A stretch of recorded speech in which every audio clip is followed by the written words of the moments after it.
On passe au traitement de l'image indexée et l'image RVB. On va essayer de traiter ces images donc en termes de définition et en termes de quelques exemples pour comprendre le principe de ces deux types d'images. Alors, l'image indexée, ce n'est qu'une image RVB. Tout simplement, ce type d'image, il a été créé dans les langages de programmation pour se familiariser mieux dans les traitements poussés sur les images RVB. Alors, donc, c'est un peu spécifique donc, au langage de programmation, à la programmation plutôt qu'au traitement, qu'au domaine de traitement d'image. Donc, on trouve dans le domaine de traitement d'image l'image RVB. Par contre, cette image RVB peut prendre une autre forme dans les langages de programmation et dans ce moment, on doit parler sur l'image indexée, un type qui s'ajoute aux différents types d'images. Alors, ce que je vais expliquer maintenant, donc, c'est que l'image indexée, elle est composée par deux parties. Donc, les deux parties sont sous forme de matrice. Donc, la première matrice s'appelle la carte de couleur qui est map, et la deuxième matrice s'appelle la matrice d'index, là où chaque pixel de l'image est un pointeur sur un élément de la carte couleur qui représente sa couleur. C'est-à-dire, on va essayer de regrouper toutes les intensités de couleur qui se trouvent dans l'image dans une carte, et à partir de l'image, on va indexer sur les couleurs avec leur index ou bien leur numéro. Pour cela, je vais vous expliquer encore ces choses-là dans l'exemple numéro 1 et l'exemple numéro 2. Donc, l'exemple numéro 1, passons à MATLAB pour traiter cet exemple. Alors, qu'est-ce qu'il nous demande? L'exemple nous demande de lire une image greens.jpg, l'indexer et afficher cette image.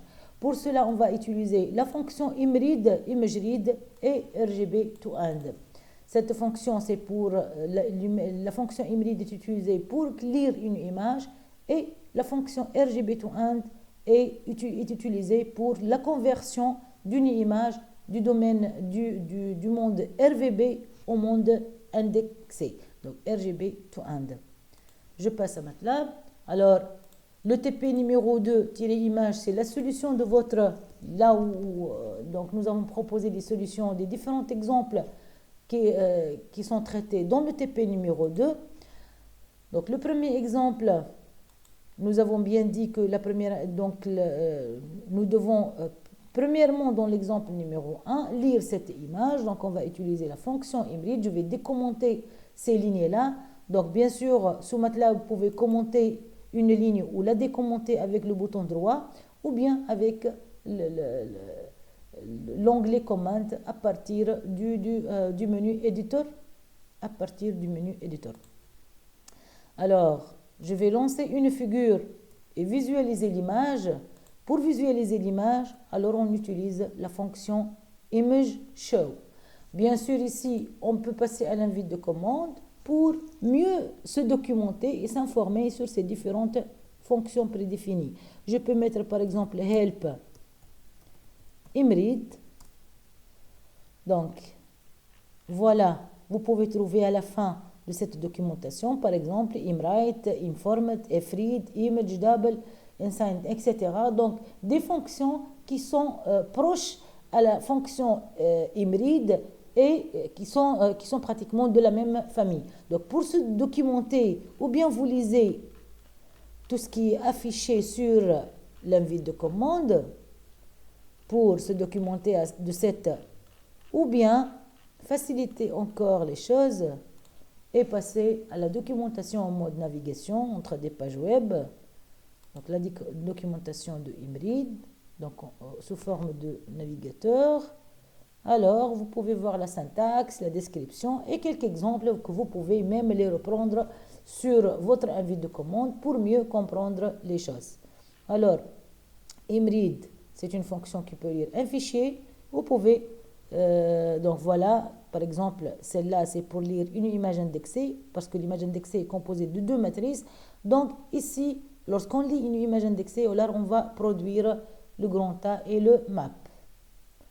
Alors, je vais fermer celui-là et exécuter ce code-là. Donc, on a lu une image. On a bien lu cette image greens.jpg. Bien sûr, vous pouvez faire la question, vous pouvez poser la question, il existe où ces images-là?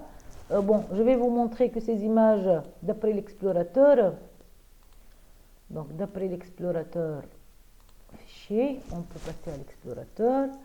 Je vais aller à PC, voilà.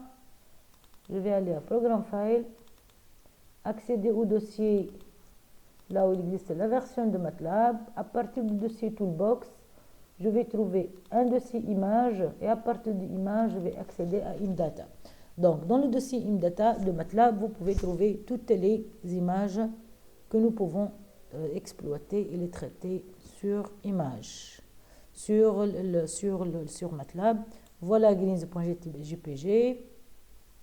Donc, il y a pas mal de, voilà le put, etc. Donc, il y a pas mal d'images qu'on va les exploiter.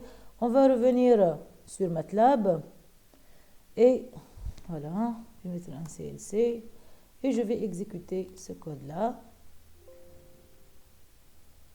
Alors, donc, je ne sais pas pourquoi il nous a affiché une erreur, mais je vais voir s'il y a une ligne qui n'est pas décommentée.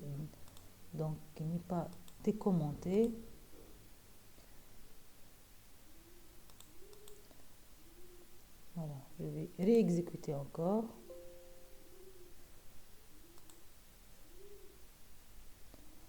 Donc la ligne 28, je vais voir l'erreur dans la ligne. Voilà. Donc ici, il y en a une ligne de code qui n'est pas décommentée. Alors je vais la commenter et j'exécute encore une autre fois. Voilà ce que vous voyez. Donc c'est le balayage des différentes valeurs de l'image, des intensités de couleur. Ici, c'est la figure de là où le MATLAB il vous a affiché l'image greens, c'est bien donc l'image c'est bien donc l'image greens et cette image est décrite dans le workspace avec les dimensions 300 x 500 x 3 et la classe des valeurs d'intensité est insigned int, donc c'est l'entier non signé représenté sur 8 bits. Alors pourquoi 300 x 500 x 3? Tout simplement parce que c'est une image RVB, donc c'est la matrice de R, c'est la première, la deuxième et la troisième, donc pour spécifier le R et le V et le B. Alors, pour l'indexation, donc pour indexer cette image, ce que je vais faire, je vais utiliser la fonction RGB to end. Je peux m'informer sur help, donc RGB to end. Je peux m'informer sur cette fonction. Voilà, c'est quoi le RGB to end? Donc le RGB to end permet de convertir RGB image to indexed image. Exemple, je vais mettre, donc je vais prendre cette syntaxe. Donc le X map en sortie, le RGB to end va prendre l'image RVB et grand N. C'est quoi ce grand N là? Donc N must be inférieur à 65 536 intensité de couleur. Bien sûr, ça c'est bien, c'est bien calculé pour le nombre de couleurs et des intensités de couleurs qui existent à ce moment-là. Bien sûr, le standard dit que nous avons donc une palette maximale de 256 couleurs. Donc, ce qu'on va faire, nous, on va indexer cette image sur 256 couleurs maximum. Alors, donc je vais décommenter cette ligne. Voilà. Je vais décommenter celle-là. Je vais commenter la première pour ne pas avoir deux figures et celle-là pour afficher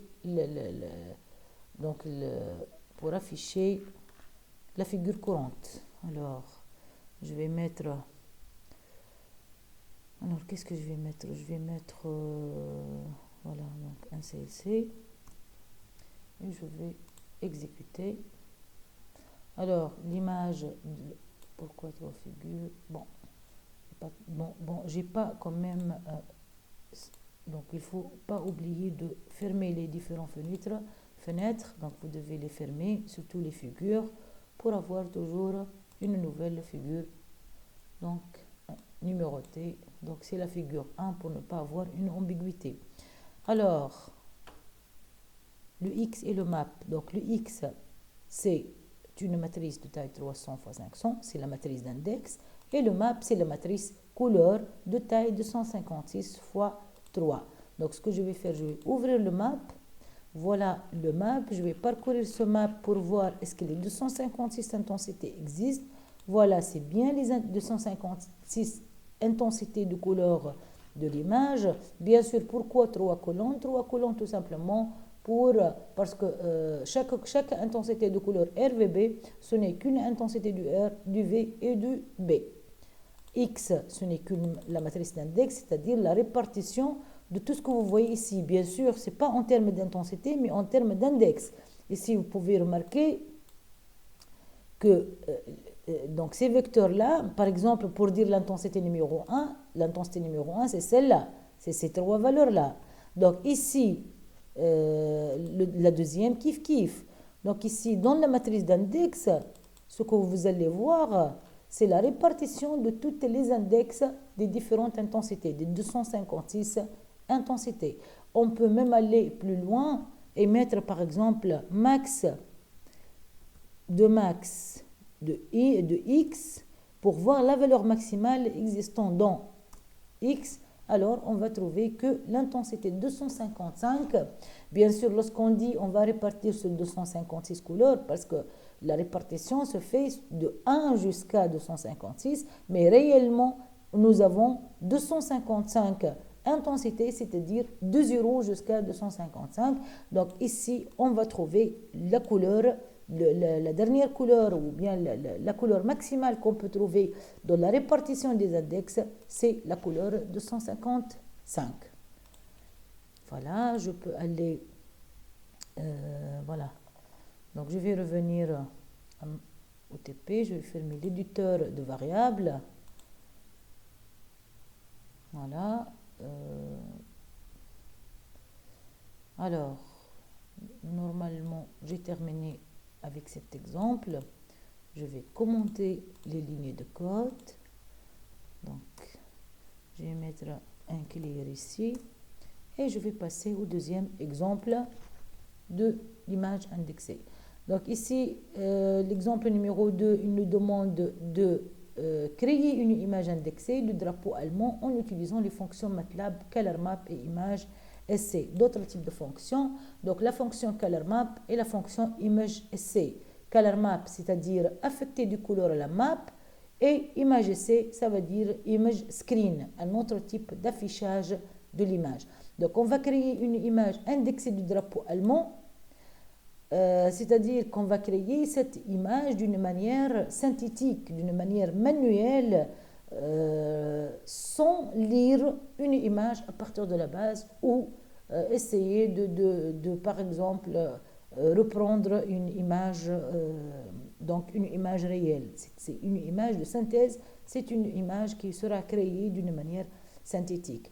Alors, c'est-à-dire quoi d'une manière synthétique? Il faut quand même savoir, par exemple, avoir une idée sur... si vous n'avez pas d'idée, par exemple, sur le drapeau allemand, vous pouvez écrire drapeau allemand.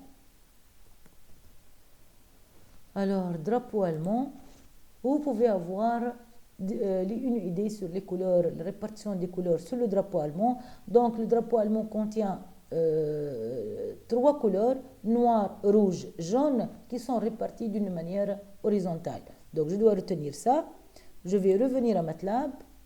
Donc, je vais fermer cette figure. Revenir à MATLAB. Je vais prendre l'exemple numéro 2 qui a été déjà corrigé. Donc, ce que je vais faire, je vais alors désactiver cette ligne, activer cette ligne et décommenter cette ligne. Alors, pour créer, il faut penser, la première des choses à penser, c'est de penser à créer une matrice, une palette de couleurs contenant le rouge, le noir, le rouge et le jaune. Et par la suite, créer la matrice d'index, c'est-à-dire la répartition de ces couleurs dans cette matrice. Bien sûr, j'ai bien remarqué que la répartition, elle est bien horizontale pour le drapeau allemand. Donc, ce que je vais faire, je vais créer les trois couleurs.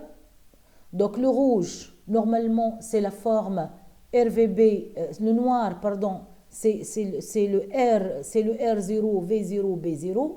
Donc, ça va être la première ligne de cette matrice. Pour le rouge, ça va être 1, 0, 0. Et pour la couleur jaune, normalement, ça sera rouge, donc 1, V1 et B0. Pour affecter et pour identifier ces couleurs avec MATLAB, il faut utiliser la fonction ColorMap. Et l'entrée de cette fonction, c'est tout simplement la matrice que vous avez créée pour que les couleurs soient reconnues dans le programme. Pour la matrice d'index, je reviens à la répartition. Donc, vous pouvez créer une matrice donc, rectangulaire ou bien carrée qui représente la répartition horizontale de ces trois intensités. Pour cela, je vais créer une matrice X. Cette matrice, donc je propose la taille 3 x 3, c'est-à-dire, 9 x 9, c'est-à-dire 9 lignes et 9 colonnes.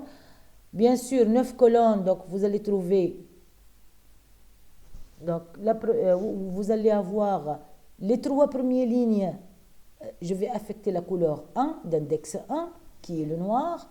Le deuxième, voilà bien le noir, l'index 1. Donc, les trois lignes suivantes, ça sera la répartition de l'index 2, c'est-à-dire la couleur rouge. Et les trois dernières lignes, ça sera la répartition de l'index 3 qui représente tout simplement la couleur jaune. Et je vais, bien sûr, vous avez, donc ce que j'ai fait maintenant ici, c'est la création manuelle de cette matrice. Vous pouvez aussi donc créer cette matrice d'une autre manière. Vous pouvez initialiser X. À partir de X, donc initialiser X à vide, à partir de X, vous pouvez initialiser la matrice 9 lignes et 9 colonnes par des 1. Par la suite, essayez de faire des parcours de changement pour affecter la valeur 2 et 3. Donc, de 4 à 6 lignes, pour tous les colonnes, vous allez affecter 2. Et de 7 à 9 lignes, pour toutes les colonnes, vous pouvez affecter 3. Donc, ce que je vais faire maintenant, je vais utiliser une des deux. Alors, je vais commenter ça. Vous pouvez l'essayer vous-même sur votre ordinateur. Alors, et je vais activer par l'image screen l'affichage de cette matrice, de cette image XMAP. Bien sûr, ici, je dois mettre attention sur l'image screen. L'image screen va prendre comme paramètre juste la matrice d'index, tout simplement parce que la map, donc l'image C, va utiliser automatiquement la dernière map déjà déclarée dans MATLAB, qui est tout simplement ce map-là. Alors, je vais exécuter. Et voilà, donc ce que vous voyez comme résultat, c'est bien le drapeau allemand. Bon, je vais afficher d'une autre manière, au lieu d'utiliser l'image C.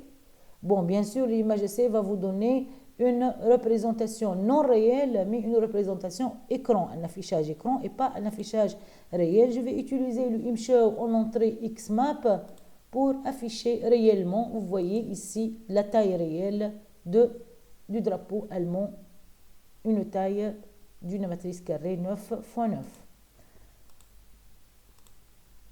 Vous pouvez aussi faire la même chose pour le drapeau français, voilà la remarque, idem pour le drapeau français, mais en changeant les valeurs de la palette. Donc, vous pouvez voir ici, donc changer, voir le drapeau français. Voilà. Donc, ici, la répartition n'est pas horizontale, mais verticale. Donc, vous pouvez faire cet exemple comme application pour mieux comprendre les choses. Alors, je vais commenter ces lignes et passer à l'image RVB. L'exemple de l'image RVB. Alors, l'image RVB. Donc, l'image RVB est une image codée sur 24 bits. Chaque pixel est composé de 3 valeurs d'intensité. Exemple, on va lire l'image football.jpg, puis décomposer et afficher les 3 composantes de couleur R, V et B. Ensuite, afficher les 3 couches de couleur RVB d'une manière perceptuelle, c'est-à-dire relative à la perception visuelle. Donc, ce que je vais faire maintenant, vous avez déjà remarqué que lorsqu'on a lu greens.jpg dans le workspace, dans le MATLAB, nous avons eu un résultat comme dimension de cette image-là, l'image IM, c'est 300 x 500 x 3.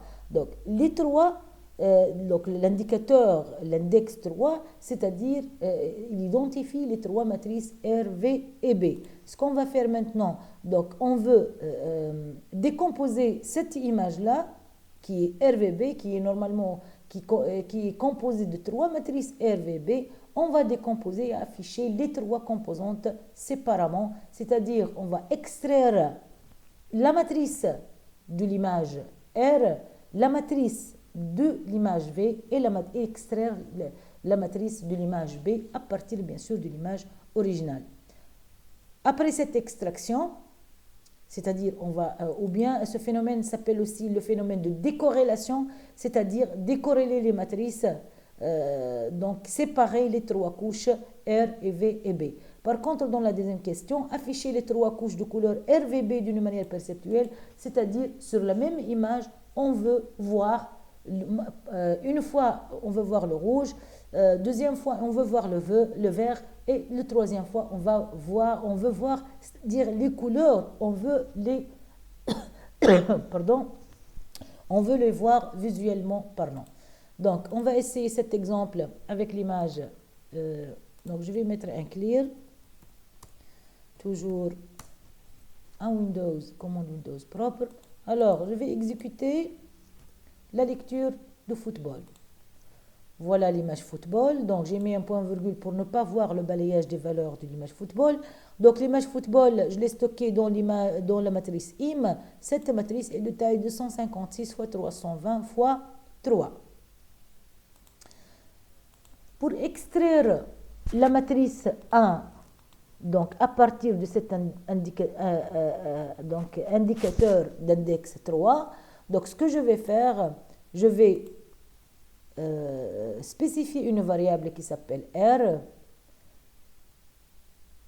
et extraire à partir de l'image toutes les lignes et toutes les colonnes, et je vais ajouter un autre paramètre d'indicateur d'index là où je vais affecter la valeur 1 pour indiquer la première matrice à partir de l'image IM.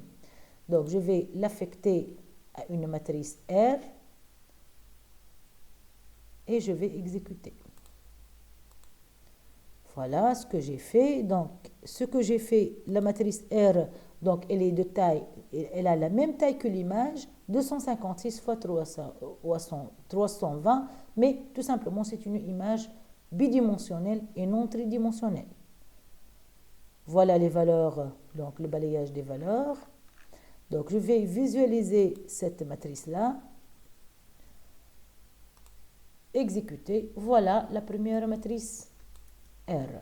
Donc pourquoi les couleurs ne sont pas rouges? Les couleurs, ce sont des intensités de couleurs parce que j'ai décorrélé le rouge du vert et du bleu. C'est-à-dire, j'ai séparé ce R donc, des deux autres matrices V et B. Donc, normalement, j'aurai 8 bits, j'aurai des intensités entre 0 et 255 représentées sur 8 bits. Séparément de R et de V. Donc, j'ai décorrélé ici, le phénomène s'appelle la décorrélation des couleurs RVB. Alors, je vais faire la même chose pour, donc je vais fermer la figure parce que je vais réexécuter. Alors, je vais faire le V. Donc, le V, ça sera le vert, la matrice vert, je vais visualiser. La matrice bleue, l'index 3, je vais visualiser. Donc, je visualise les 3 matrices. Voilà 3 figures. Donc, la première, c'est la couleur rouge. La deuxième, c'est la couleur vert. Et la troisième, c'est la couleur bleue. La matrice rouge, ce sera la matrice la plus foncée. Donc, et les autres sont les plus clairs en termes d'intensité au niveau du gris. Alors, je vais essayer maintenant de commenter ça, pardon, et je vais passer à, voilà, je vais commenter aussi ça, et je vais passer maintenant à l'affichage des couleurs et pas l'affichage des matrices des images RVB. Donc, pour afficher les couleurs, donc on va reprendre la lecture de football. Ce que je vais faire, donc normalement sur la même matrice, pour afficher le rouge, je dois annuler le vert et annuler le bleu à partir de la même matrice. Tout simplement, ce que je dois faire, c'est que je dois sauvegarder à chaque fois une copie de IM pour ne pas perdre les données de IM puisque je vais affecter et annuler d'autres matrices. Donc, je vais affecter IM à R comme initialisation. Par la suite, puisque R maintenant devient la même image que IM, je vais annuler la deuxième matrice de R et annuler la troisième matrice de R et afficher ce R-là. Alors, je vais exécuter. Voilà la première figure. Donc, c'est bien la couleur rouge de la matrice R ou bien de la matrice IM. Alors, maintenant, je vais faire la même chose. La même chose pour le vert, la même chose pour le bleu. À chaque fois, je vais donc affecter IM AB, affecter IM AB. Donc, pour le vert, je vais annuler la première et la troisième. Pour le bleu, je vais annuler la première et la deuxième. Et je vais afficher le résultat. Normalement, on aura 3 figures. Voilà la première composante rouge, la deuxième composante vert et la troisième composante bleue. Donc ici, donc normalement, j'arrive à la fin de la partie traitement l'image d'indexé et l'image RVB. Donc ce que vous devez retenir, donc l'image indexée, que ce n'est qu'une image RVB, mais tout simplement pour l'exploitation sous un langage de programmation, nous avons créé un nouveau type qui s'appelle l'image indexée, alors que le traitement d'une image originale RVB, donc nous avons déjà exploité et montré quelques fonctionnalités qui peuvent exploiter cette image. Et bien sûr, le domaine de traitement d'image est un domaine qui est trop vaste, donc à découvrir beaucoup de fonctionnalités donc, qui permettent d'exploiter ces images-là. Alors j'arrive à la fin de cette partie-là. Je vous remercie pour le suivi et aux prochaines vidéos.